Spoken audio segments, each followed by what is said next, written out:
All right, so thanks to the people who stayed. My name's on the slide here. I'm Phil Tricca, not Peter Tricca like it said in the on the program, but I think that's fixed by now. So this is kind of exciting for me because this is the first public talk about this this project. It is recently debuted in open source, so it is. Well, we'll get into what it is, but so I always get hung up on background. I guess I have a bit of a background in academia, so I always get hung up reading papers and figuring out who was actually the first to do something. And there were too many to fit on a slide. There's about a dozen papers that kind of cover some of these topics, the ways to use some of the architecture for Zen in ways that we've implemented it in XT. And I don't want to dwell on that too much, but I've got a collection of references here. You can just link to it. And there's about 12 papers that go back 10 years now. And it starts out in applications for fault tolerance, performance and scalability. And then a couple years later, it kind of makes a transition to focusing on security using some of the separation properties that are available in the hardware and that Zen uses to get good separation between guests, but also between other things that we kind of lump into this term disaggregation, which really means breaking up parts of the system and applying strong separation mechanisms between them. So there's also been a whole bunch of talks at Zen Summit that are also related to this, that I guess you could say this kind of is built on top of. And actually, in preparing for this, I've gone back and looked at a number of things related to kind of virtualization frameworks, kind of generalized models, and some of the disaggregation work as well. And it goes back all the way to 2009 for Neocleus. Now, I know Neocleus isn't really around anymore, but as far as I can tell, for topics about frameworks, they kind of started. And unfortunately, the talk by Patrick Culp, he's the primary author on one of the more interesting papers in this area. But his talk from back in 2011, there's no slides and no recording of it. So if anyone has any of that kicking around on a phone or whatever, it might be interesting to pull that down and get that back up on the web. But the Zen Client XT showed up in the 2012. We've had talks about Windsor and XCP and now Zen Server open source. And these have moved forward with some folks from like Adventium, Jason Sonic. They've looked at some of this architecture, and I spoke last year about some of the stuff we did with Zen Client XT and management. There's some great information on the wiki, and if you've got the time and you got a pass to get into LinuxCon, George, who just walked in the back, is doing a talk about some of the security properties for Zen and how it relates to the other stuff. So plugging all the background information is really interesting, and this is starting to kind of bleed out into the general populace through LinuxCon too, so that's super useful. And for the purpose of this talk, there's a lot of terminology, but the three biggest things here are talking about things like guest VMs. We use this term to describe just things that the user interacts with. We're talking about a platform that is on client devices. So these are the things that a general purpose Windows or Linux distro the user actually interacts with directly and in ways that they would expect. Service VM is kind of a generalized term that came in kind of later papers here, but it kind of originated in the idea of a isolated driver domain. But it's a more general term to describe a virtual machine that does something, providing some kind of service to the platform itself, not necessarily directly to the user. And so originally this kind of began as kind of a scalability thing to get I/O out of DOM0 and as a mechanism for fault tolerance for when things fall over because of broken firmware or drivers, but it's something that DOM0 could restart without having to restart the whole system. And also it's for our intents and purposes for security, it's usually a way that we use, or a unit that we use to separate bits and pieces from each other, to either isolate an untrusted function so that it has a small amount of impact or a smaller amount of impact that it can have on the system, or it's a place where we'll put some kind of security sensitive operation to protect it from other things that are untrusted.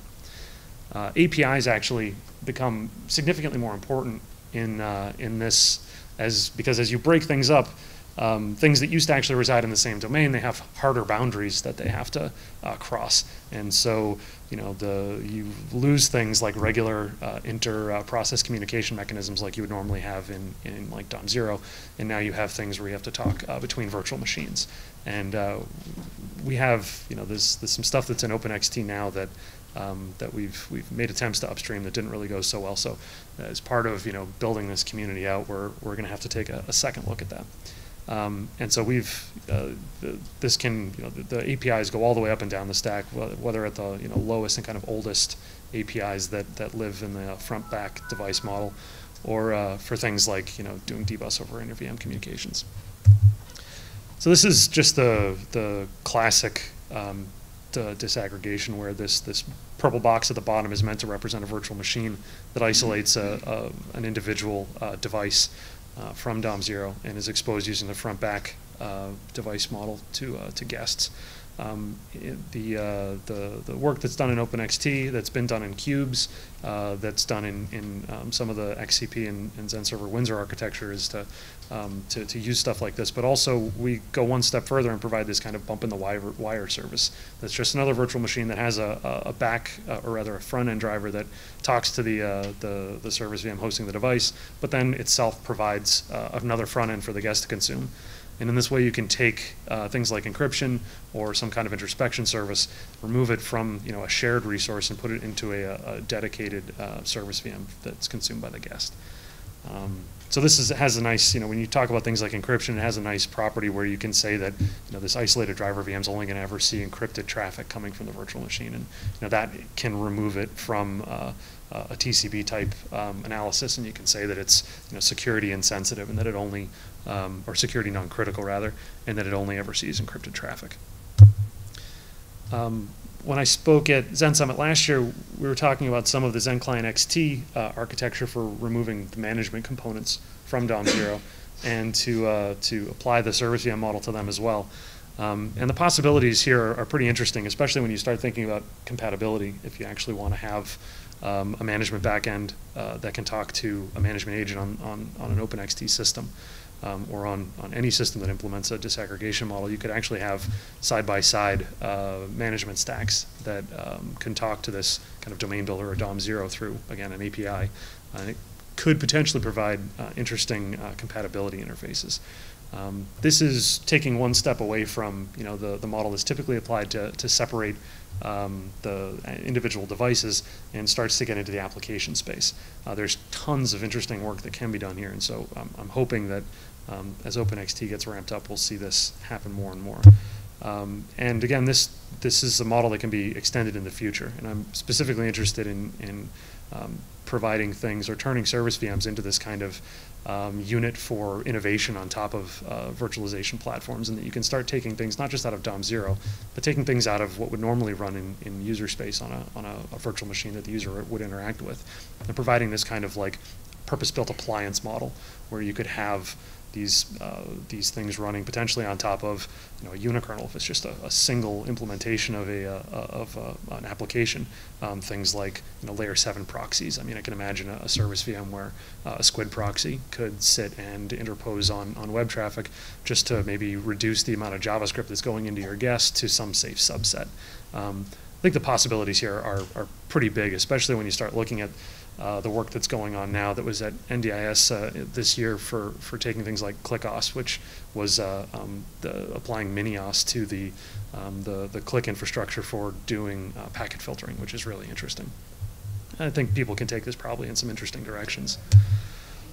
And so the security stuff is starting to be kind of interesting. So we've looked at some of the background, and it's important to look at where we are now as far as just who cares about what is going on in the world. And the Snowden effect's actually been kind of pretty interesting. And this effect is described as the way that the reporting and the events around the disclosure of the classified information that Edward Snowden leaked, and the way that that's changed public perceptions of our own individual privacy, our own individual security. And so this is less about what was leaked and more about how it's changed the discourse and the way that we think about technology. And so we've seen an uptick, a measurable uptick in the increased use of privacy-preserving technology. And so the graph here on the top right shows the spike right around the disclosures where Tor traffic, the direct or the connected users on a per-day basis has spiked almost an order of magnitude. And of course it tapers off, but it actually, the tapered off end, the tail of this is still twice what the original traffic was. And you've also seen kind of the uptick in the use of privacy-preserving search technology. So start page is the bottom right here, and this is showing the spike right around the Snowden disclosures.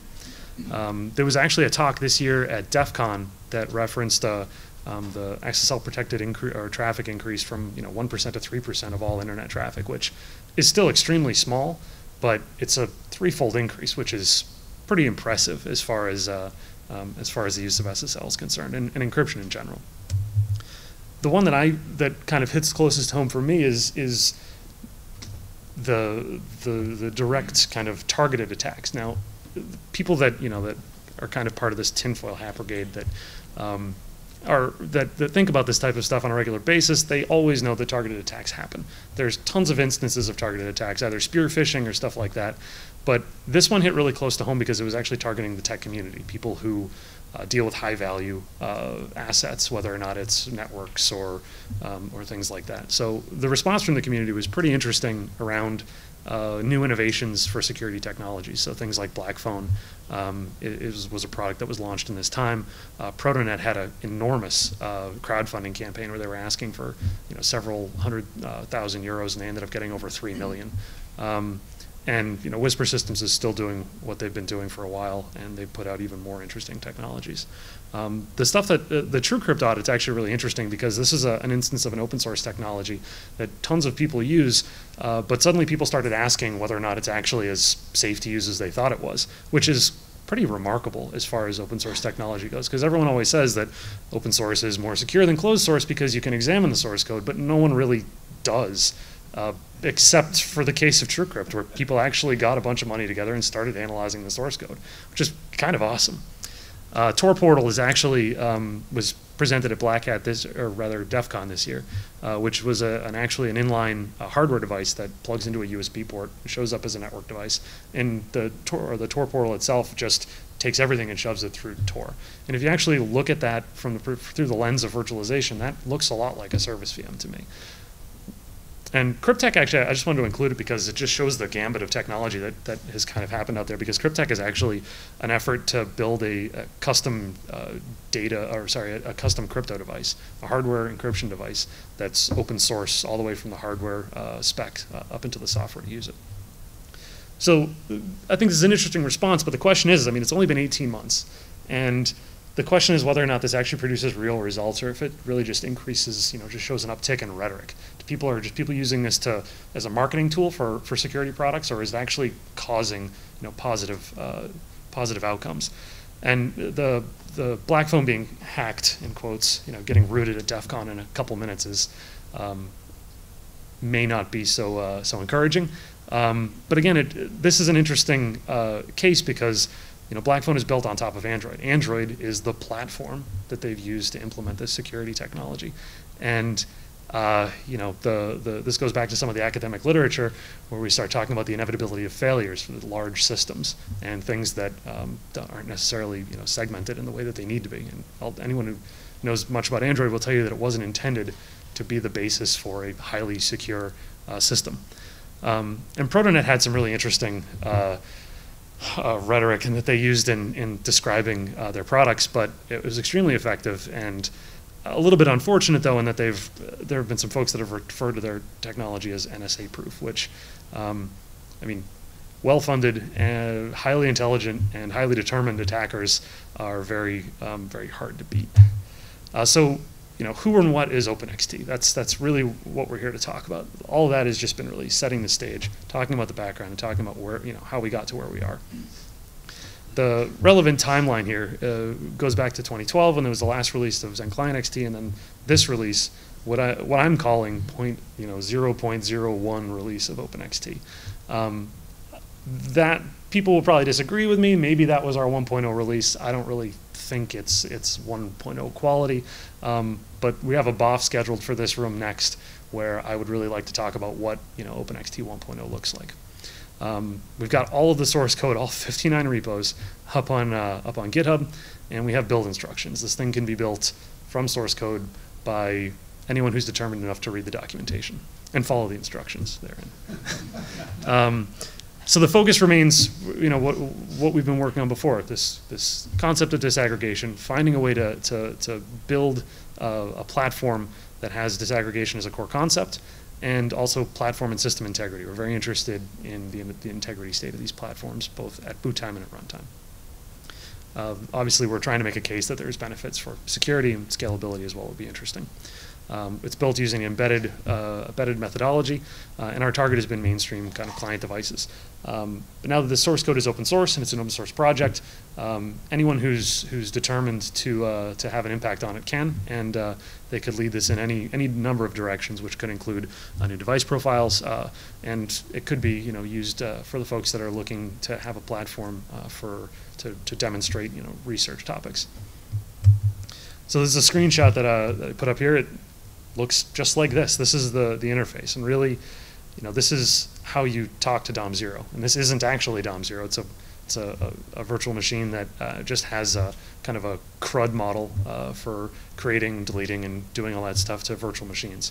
The platform itself is not intended to expose DOM0 to the end user. Generally, if you're looking to run virtual machines on a platform, you probably don't want to be interacting with DOM0 directly. That's usually how I get myself in trouble when I have custom-built Zen systems that I'm playing with. This is really just meant to run virtual machines on top of it. And behind the scenes, this is where the service VMs will be running kind of transparent to this. And you'll notice in the top right corner, there are these kind of two icons up there. There's actually two network virtualization, two NDVMs as we call them, network driver VMs. One of which controls the wireless hardware on this laptop. The other controls the wired hardware. And I can configure through the UI different ways to plumb my virtual machines through these things. That's just a simple example, and probably it was the easiest one to implement, which is probably why we implemented it first. But there's any number of other extensions that can be made. So really looking at this through the lens of the community, like what do we do? And I was trying to find an analogy, something that would kind of speak to folks who look at this stuff. And really the platform itself is infrastructure. No one runs Zen simply to run Zen. They run Zen to run virtual machines. And just like any other piece of infrastructure, it starts blending into the background. And the UI that I just showed really, I think, is kind of an example of that. It really shouldn't be something that you see. And it really turns into something like a bridge. It's a piece of infrastructure, and we've built another one for better or for worse. Making a case for the economic value of this is a pretty hard thing, because really it does something that people kind of expect to do. The hypervisor is largely a commodity at this point. And it's, to apply it to the bridge analogy, it just moves stuff from one side of this impassable chasm to the other. The value added that is in what you can move across this chasm and what you enable by doing so. And this kind of implies extension. If you have a bridge that can only move one type of car from one side to the other, it's not going to really help a whole lot of people that are driving a different car, or maybe maybe it's a train or something. You're not going to be able to do much with it. And also how safe these things are as they go across. If you have a bridge that only gets 50% of the traffic that tries to cross it across, you're in kind of bad shape. So this is me trying to make a case for extension. A platform really needs to be extensible so that it can do more than just one thing. Otherwise, you end up with tons of different platforms. And there's a list here on the right-hand side of all the different instances of kind of Zen platforms that have been built over the years. A lot of which are still very strong and very much used. But creating another one gives me a perspective such that I realize that this small community that's formed around OpenXT so far can't do this on our own, and we have to find a way to actually share a lot of resources across these things. So this gets into the API discussion. This gets into all the different things that really are common across these platforms. So what we have, I showed you the snapshot of the UI, but the thing that's really interesting about this is the extensibility of it. It's something that's built from source, again, by anyone who's willing to read the docs. It's built using an embedded style build system, so our DOM0 and our service VMs are meant to be very small and have only the things in them that need to be there. And we do this using Open Embedded. We didn't invent some new build system that we're going to force upon everyone else. We're going to take one that someone else had implemented and then force it on everyone who wants to use this product. So Open Embedded is really interesting in that it has this really nice layered mechanism, so you can actually layer different components together very nicely. we didn't quite reach that goal, and there's a lot of technical debt to be paid off in our build metadata, but that's very high on our list of things to do. This does impose some kind of change in workflow on people who are doing development. So, it's a small workflow change that has larger benefits, and that's always a kind of a hurdle for attracting new developers is forcing them to change their workflows, because all the developers in the room know that they like to do things their way. They don't like to be told how to do their development, and that's part of the battle. So tools are very important. We're hoping to get a whole lot of use out of OE here, in that we want to be able to have the disaggregation properties of the system be something that's configurable at build time. We would like to be able to take this this collection of tools and this platform and have it be built for different device profiles. Disaggregating DOM0 in its entirety, which we first off haven't done. Second off, there's most devices out there can't sustain that type of resource usage. So it takes RAM, it takes CPU, you have more virtual machines running. And for some environments, like embedded environments, you'd have a hard time selling someone on, you have a problem where they would have to run 10 VMs side by side to run this thing.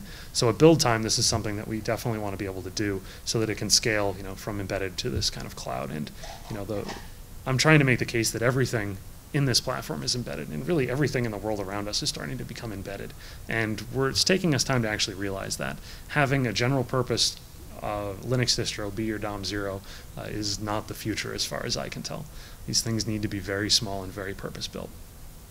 So specifically, we're trying to get a number of properties out of this system, and one of the things that's particularly important to me is the fact that there is a lot that we're doing on top of bare metal simply to run these virtual machines. And so we want to minimize the threat that we add. And I know one of the big arguments for using Xen is that it has a very small TCP. But when we consider DOM0, the TCP gets measurably larger, a lot larger.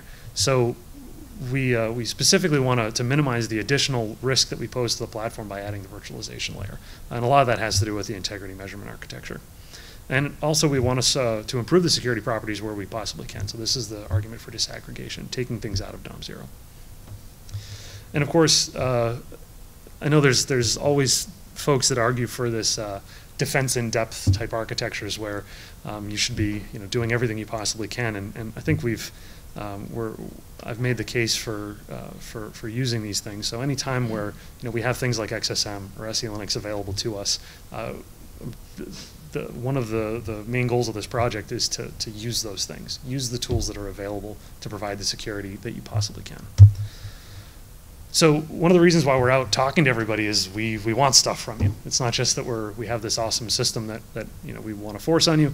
It's that we have we want to be able to harness the work from the community and pull in some of the great things that are being done here. So one of the first things we need is really we've admitted that we built a Linux distro. It's an embedded Linux distro that runs in our DOM0 and our service VMs. And we need curators. We need effectively what people do for these large Linux distros that are out there, in that they maintain bits of the core platform. So this is an opportunity for someone who may not be a Xen hacker or a kernel hacker, but to pick up and work on user space stuff to keep the system running and keep it up to date. Again, when we start breaking these things apart, APIs are really important, and the need for inter-domain communication becomes even more apparent. And so, we need things like API hackers, or people like API hackers, I should say, that are willing and interested in doing this type of work. And again, for the platform, the service VM really becomes our unit of innovation, and so we need people that recognize that the service VM is actually a useful thing, and that are looking to port their applications or their appliances to this service VM model. There's also been some great work that's been done by folks like Paul Durant for getting the accelerated graphics and the device emulators disaggregated themselves, and that would be particularly interesting. Also, our integrity measurement architecture is very much tied to Intel and T-Boot right now, but AMD has a DRTM as well, and the SKInit instructions and their new security coprocessor that they've been talking about in the press recently is very relevant to us, and getting better coverage for devices would be a very good thing, especially lower cost devices. Right, and so like I've kind of already said already, the other existing projects that are focusing on similar things, cubes, the one lone person who seems to be hoping on hacking on OpenXCI. We're looking to kind of harness this whole community to bring these things together. And I think in the long run, it'll probably mean these things come closer together and maybe even would do away with the need for things like OpenXT. But for now, we've got this built and we're pushing forward with it. Also, the unikernel work is particularly interesting because those things themselves are disaggregated components, and they're very singular and purpose-built. It works very well with our architecture, and all the work that's gone into the HAL VM Mirage, all of these things, specifically with the mandatory access control and XenStore is really great. So this is the outreach kind of slide to the developer type community, in that we can't expect everyone to just pick this stuff up and start from scratch. We have the build metadata right now, and then to build a service VM, you really need to build the entire platform together with the service VM you're adding. We need packaging. We need all of these segregation things to be automated, where you can take your root file system, you can make that immutable, which is our current model, where we can provide tools for people to separate their configuration that shouldn't change from the configuration that should change, and that should be changeable by things like people like an administrator as opposed to the end user. There's been a whole lot of interest in these other kind of containerization mechanisms that are out there, a la Docker and some of the Linux kernel separation stuff. Being able to map those technologies onto this platform is something that we're going to struggle with for a long time, I have a feeling, because Docker just has an absolute tidal wave of momentum behind the project, and they're building Docker containers like crazy. Being able to take a prepackaged Docker container and automate the construction of a service VM from that would be extremely interesting. And again, it always gets back to building better tools, better documentation, and building them in such a way that they can, that they preserve the integrity and the security goals of the platform itself. But before we do any of that fun stuff, we have to pay off technical debt. And the upstreaming and the where we see OpenXT fitting into the ecosystem is really important. Currently, there's a bit of a historical artifact, and where we have a whole lot of repos that are forked, and that we didn't upstream stuff in such a timely manner, and they've fallen behind.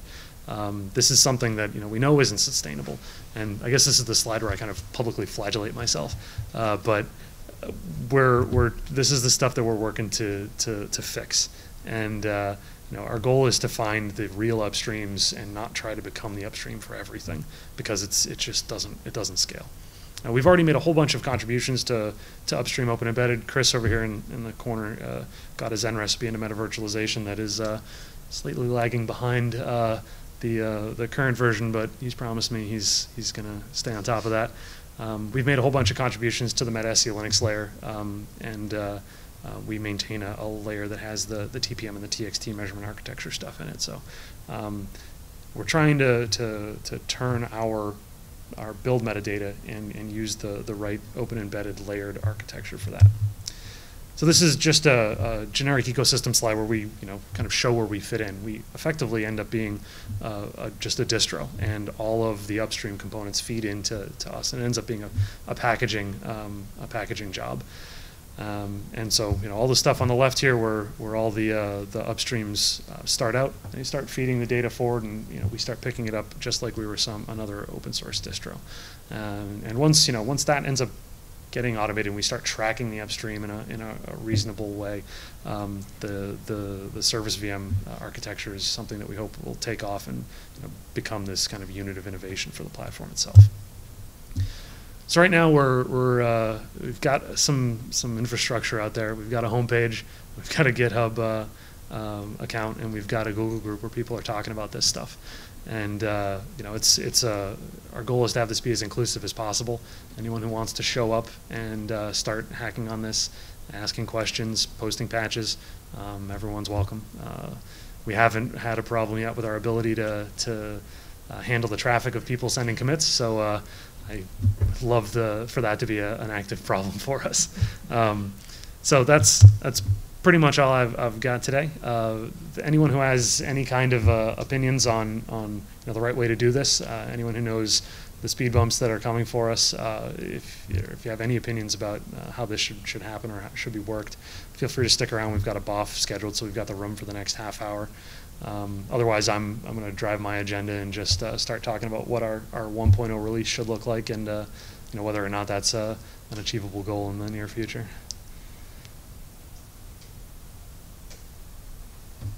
It's great to see released. The last time I looked at this, there was a lot of controversy over the V2V stuff, because on one end there was the vChan work about shared memory communication, and then you guys put in, I think it's right, how to call it design. Right. So has that been upstreamed as a result? There was some effort put into upstreaming that.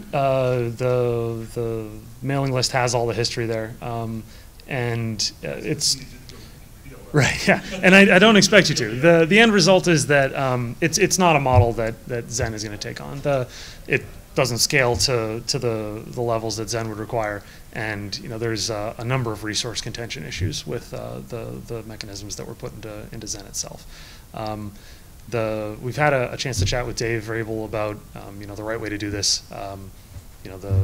Now someone just needs to implement it, and the opportunity to look at vChan and to do a lot of what Qubes is doing. Qubes has used vChan a lot, and that's the first place we're going to start looking for something again, because upstreaming, or rather maintaining and dragging forward the v4v patches isn't going to work in the long run. I mean, vChan is what pretty much all the Unicron stuff is standalone. Yeah, I saw your blog post about that stuff. Yeah.